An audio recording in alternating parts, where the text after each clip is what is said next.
Hey guys, welcome back to my YouTube channel. My name is Shubham. आप देखो tech with Shubham. Invesco India mutual fund ने अपने एक नया एनएफओ लॉन्च किया है जिसका नाम है इन्वेस्को इंडिया कंजम्पशन फंड। तो आज की इस वीडियो में इस एनएफओ के बारे में कंप्लीट डिटेल बताएंगे। उसके बाद बताएंगे कि इस एनएफओ में आपको इन्वेस्टमेंट करना चाहिए या नहीं करना चाहिए, किसको करना चाहिए किसको नहीं करना चाहिए, अगर आप करते हो तो कितना रिटर्न की आपको एक्सपेक्टेशन रखनी चाहिए, सारी जानकारी देने वाला हूँ। तो वीडियो को लास्ट जरूर देखना। तो चलिए सबसे पहले इस एनएफओ का ओवरव्यू देख लेते हैं।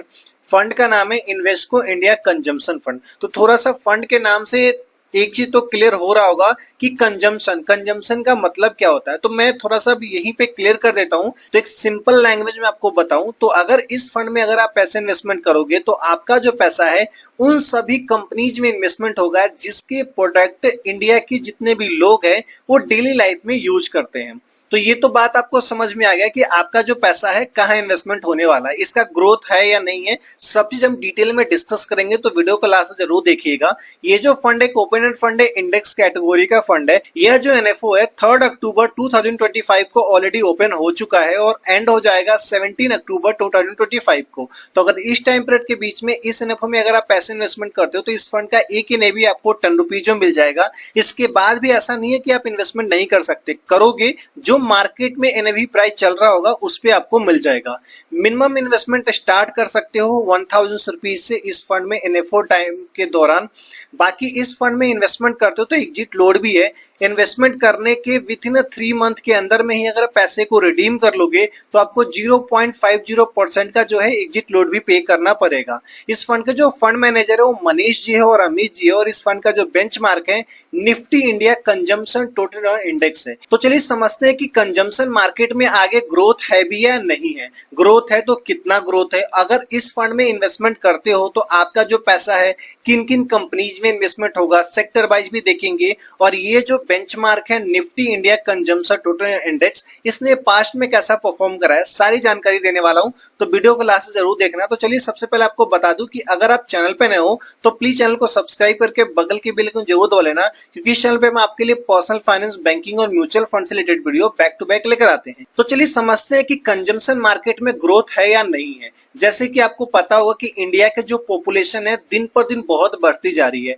ऐसा नहीं है कि पॉपुलेशन ही बढ़ रहा है, पॉपुलेशन के साथ साथ लोगों की इनकम भी बढ़ रहा है। जब लोगों का इनकम बढ़ता है तो वो पैसे को तो ऐसा नहीं है कि सेव तो करते हैं बट खर्च भी करते हैं। खर्च कहाँ करेंगे? अपने डेली लाइफ में जो भी उनकी रिक्वायरमेंट होगी उसी चीज पे खर्च करेंगे। और जिस चीज पे वो खर्च करेंगे वो किस मार्केट के अंदर आता है? कंजम्पशन के अंदर आता है। तो उससे किसको फायदा मिलेगा? जो कंजम्पशन वाले फंड में इन्वेस्टमेंट किया हुआ होता है।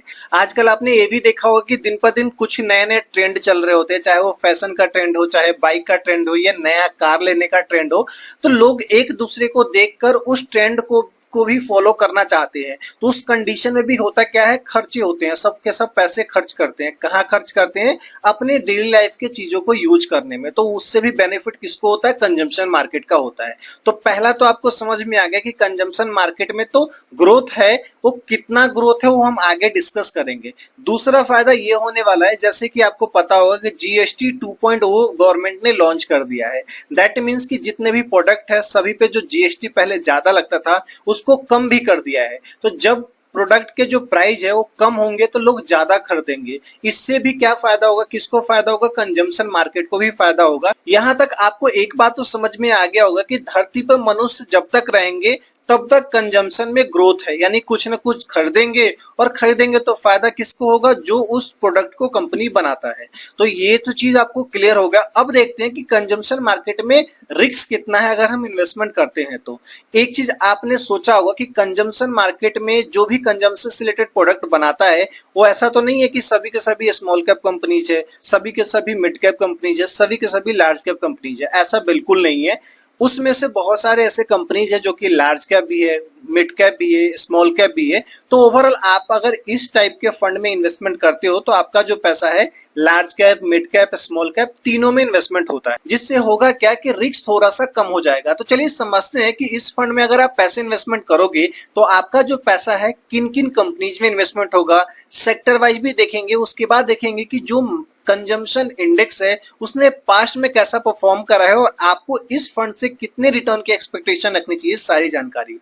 सबसे पहले मैं आपको बात करूं कि इस फंड में अगर आप पैसे इन्वेस्टमेंट करोगे तो आपका जो पैसा है कौन कौन से कंपनी में इन्वेस्टमेंट होगा। आपका जो पैसा इन्वेस्टमेंट होगा वो आईटीसी लिमिटेड में होगा, भारतीय एयरटेल में होगा, महिंद्रा एंड महिंद्रा लिमिटेड में होगा, हिंदुस्तान यूनिलीवर लिमिटेड में होगा, मारुति सुजुकी में होगा। कुछ कंपनीज हैं जिसका लिस्ट मैं आपके स्क्रीन पर दिखा रहा हूं। ऐसा नहीं है कि सिर्फ इसी में होगा, इसके होल्डिंग डिसाइड होंगे जब ये एनएफओ आ जाएगा पूरी तरीके से, यानी सभी के लिए म्यूचुअल फंड जब अवेलेबल हो जाएगा तो उसमें आप होल्डिंग देख सकते हो। जैसे कि इन सारी कंपनीज को देखोगे तो ये सभी की कंपनीज के जो प्रोडक्ट है आप अपने डेली लाइफ में यूज करते हैं।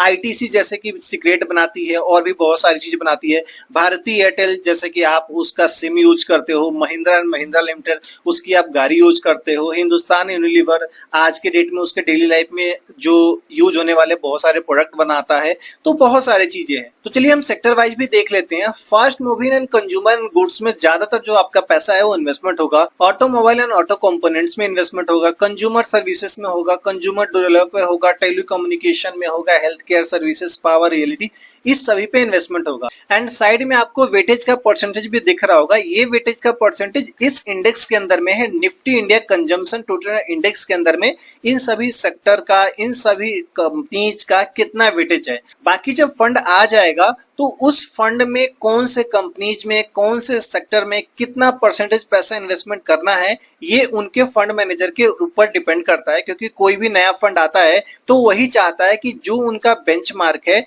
उनके रिटर्न को बीट करे, उनसे ज्यादा दे। तो उसके लिए करते क्या है, जैसे कंपनीज है जिसकी जैसे कि आईटीसी लिमिटेड है, उनको अगर लगेगा कि आईटीसी लिमिटेड में इट्स इंडेक्स के अंदर में 10.20% पैसा इन्वेस्टमेंट होगा, उनको लगेगा कि आगे इसमें ग्रोथ नहीं है तो पैसा कम कर देंगे, वो 8.20 कर देंगे। उनके अनुकूल डिपेंड करता है, जिससे क्या होगा वो इनके बेंचमार्क के रिटर्न को बीट करेगा। तो चलिए देखते हैं इनका जो बेंचमार्क है पास्ट में कैसा परफॉर्म करा उसके बारे में। इस इंडेक्स के लास्ट के 1 ईयर का रिटर्न देखोगे तो -4.99% का रिटर्न दिया हुआ है। लास्ट के 5 ईयर में 20.57% का रिटर्न दिया हुआ है। सिंस एक्सप्रेशन देखोगे तो 14.79% का रिटर्न दिया हुआ है। लेकिन अगर आप रिटर्न देखोगे तो लास्ट के 5 ईयर में सिंस एक्सप्रेशन में तो ज्यादा अच्छाई भी नहीं बोल सकते और ज्यादा खराब भी नहीं बोल सकते। तो चलिए बताते हैं मेरा ओपिनियन इस फंड को लेकर कि अगर आप इस फंड में पैसे इन्वेस्टमेंट करते हो तो कितना रिटर्न की एक्सपेक्टेशन रखनी चाहिए और किसको करना चाहिए किसको नहीं करना चाहिए। सिंपल सा मैं आपको बताऊं मेरा ओपिनियन, तो अगर आपका मिनिमम गोल 7 से 10 साल का होगा तभी आप इस फंड में इन्वेस्टमेंट करना, अदरवाइज मत करना। क्योंकि यह कंजम्पशन मार्केट में जो होता है वो जो ग्रोथ तो होता है बट वो स्लो ग्रोथ होता है। तो आप इस फंड में इन्वेस्टमेंट करोगे तो जितना लॉन्ग टर्म के लिए आप प्लान करोगे उतना अच्छा आपको रिटर्न मिल सकता है। अर्ली एंट्री अर्ली एग्जिट वाले अगर आप हो तो आप इस फंड से दूर ही रहना। अगर आपको इस फंड में 10 साल या 15 साल के लिए इन्वेस्टमेंट करते हो तो इस फंड से आप 12 to 13% तक का रिटर्न एक्सपेक्टेशन रख सकते हो।